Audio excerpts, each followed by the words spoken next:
All right, let's look at section 5.2, right triangle trigonometry. All right, let's suppose we have a right triangle. The way we know this is a right triangle is this symbol right here. Denotes a triangle with a 90-degree angle in it. Now remember, when you have a right triangle, your hypotenuse is always opposite of that 90-degree angle. All right, and let's pick some angle theta right here, okay? Theta, the side that's opposite from it, we call, how creative, opposite side. The side that's adjacent to it, we call the adjacent, and this is the hypotenuse. Now we define the sine, cosine, tangent, and so forth functions as the following. The sine of theta, so the sine of this angle theta is going to be the length of the opposite side over the length of the hypotenuse. The cosine of this angle theta would be the length of the adjacent side over the length of the hypotenuse. And the tangent of this angle theta is defined to be length of the opposite side over the length of the adjacent side. And then you can go through the other three on your own and just look at them. If you have trouble remembering that, just look up online. They have all kinds of memorization tricks for knowing the sine is opposite of hypotenuse and so forth. All right, so anyway, remember this also, that whenever you have a right triangle, you have the Pythagorean theorem that comes into play, which states that the length of a leg squared plus the length of the other leg squared is equal to the length of the hypotenuse squared, which a lot of people memorize as a squared plus b squared is equal to c squared. All right, let's move on to our example now. Find the exact values of the 6 trig functions for the angle theta opposite the shortest side. All right, so what are they giving us here? They're giving us a leg and a hypotenuse. To make this easier, let me draw some right triangle here. I don't know, maybe my right triangle looks like that, okay? Now they're giving me the length of the hypotenuse is this. Remember the hypotenuse?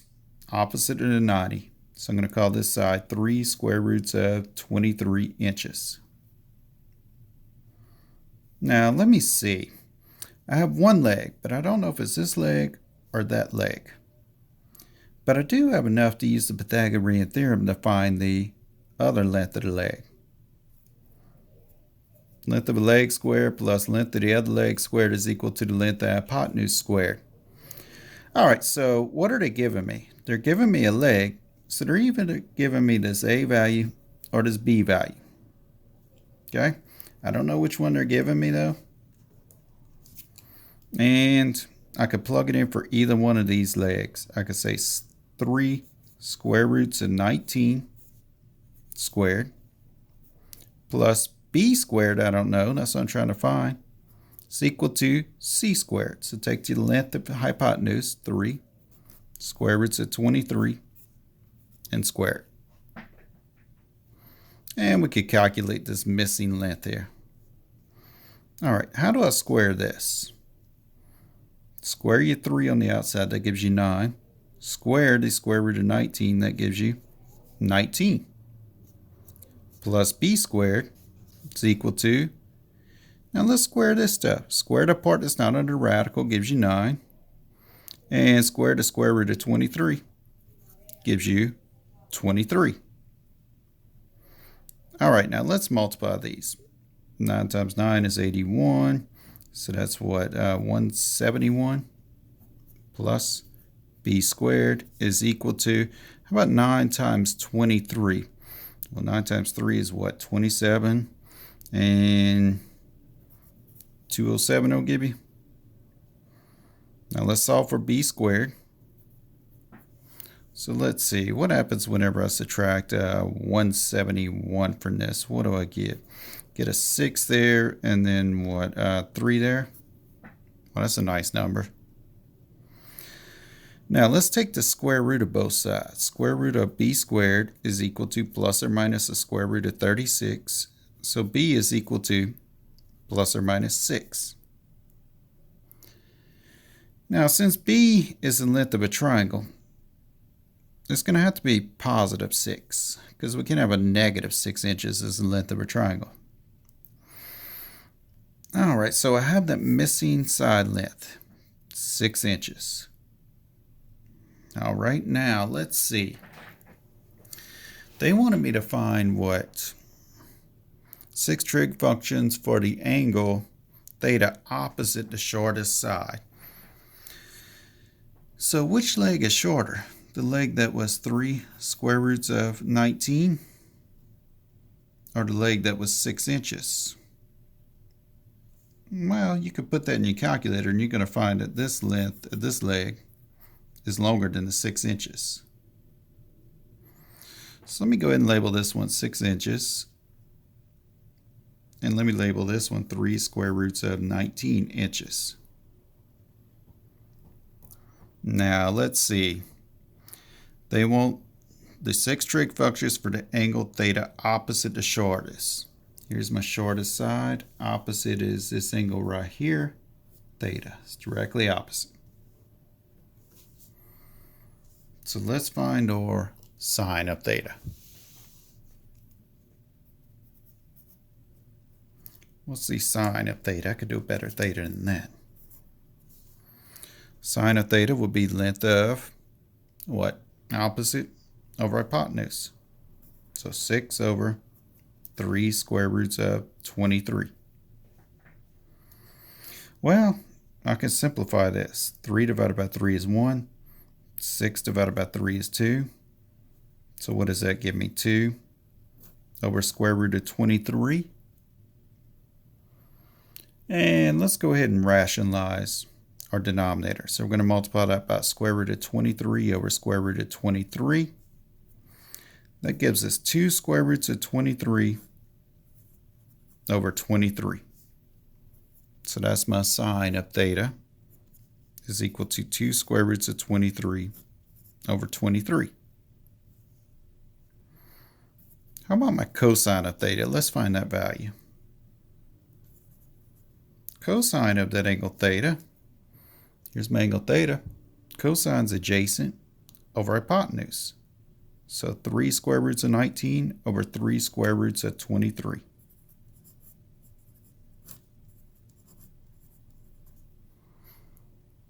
Oh, right away these 3's divide out. So a square root of 19 over square root of 23. And let's rationalize our denominator by multiplying by the square root of 23 over itself.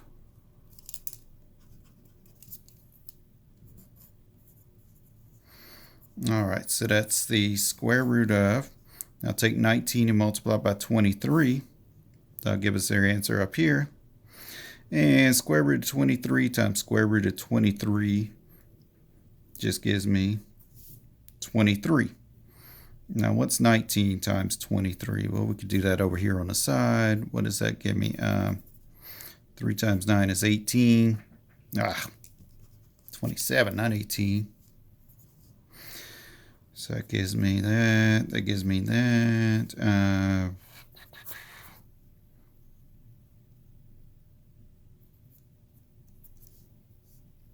So what is that? 437 over 23? Square root of 437 over 23 is my cosine. How about the tangent of theta? Come over here, do some scratch work. Tangent of theta is what? Opposite, here's theta. Opposite over adjacent. So 6 over 3 square roots of 19. Divide these, you get 2. So you get 2 square roots of 19, or 2 over square root of 19. And if I rationalize that, what do I get? 2 square roots of 19 over 19. All right, that's 3 of my trig functions.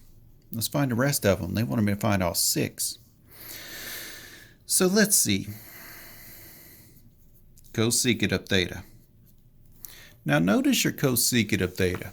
Let's go back up here. Cosecant's what? The reciprocal of sine. So what I could do is I could take this quantity, reciprocate it, and say that's my cosecant. But I'm going to take the quantity I had originally for the sine, which was this part, 2 over square root of 23, and I'm going to reciprocate that, call that the square root of 23 over 2. Therefore, I don't have to rationalize if I take this form of it. How about the secant? The secant is the reciprocal of the cosine. So the secant of theta was, okay, I could reciprocate this, but then I'd have to rationalize.